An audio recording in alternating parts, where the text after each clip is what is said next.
अब ज्ञानव्यापी सर्वे के विरोध में मुस्लिम पक्ष सुप्रीम कोर्ट पहुंच गया है। अब आज सुप्रीम कोर्ट में इस मामले की सुनवाई होगी। सुप्रीम कोर्ट में याचिका वाराणसी की ज्ञानव्यापी मस्जिद की देखरेख करने वाले अंजुमन इंतजामिया कमेटी ने दायर की है। कमेटी ने 1991 में बने एक्ट का हवाला देकर सर्वे पर रोक का आदेश दिया है और सुप्रीम कोर्ट से इस पे मांग भी की है। उनकी याचिका पर अदालत ने कहा था कि हम इस मामले के बारे में कुछ नहीं जानते हैं, ऐसे में बिना कुछ पढ़े कोई ऑर्डर पास नहीं कर सकते हैं।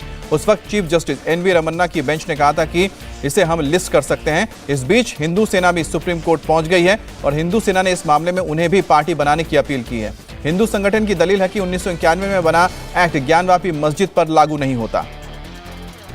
तो ज्ञानव्यापी को लेकर आज सुप्रीम कोर्ट में अहम सुनवाई होनी है। आपको बताते हैं कि आखिर वो एक्ट क्या है जिसके आधार पर मुस्लिम पक्ष सुप्रीम कोर्ट का रुख कर चुका है। 11 जुलाई 1991 को तत्कालीन नरसिम्हा राव सरकार प्लेसेस ऑफ वर्शिप एक्ट 1991 लेकर आई।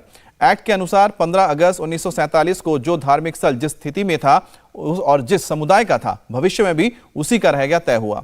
अयोध्या का मामला उस समय हाईकोर्ट में था, इसलिए उसे इस कानून से अलग रखा गया था। 1991 में विरोध के बावजूद एक्ट पास होकर लागू हो गया।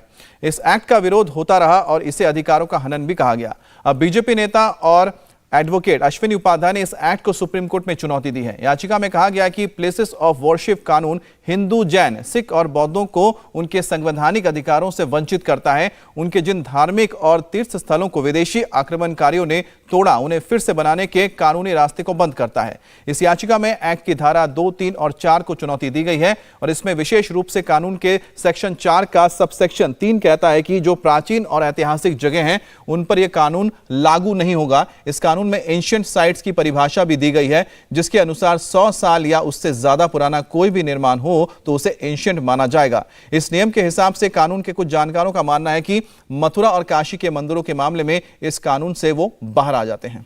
इंडिया टीवी हर वक्त हर जगह डाउनलोड करने के लिए सर्च करें India TV news Google play store या ऐप स्टोर पर।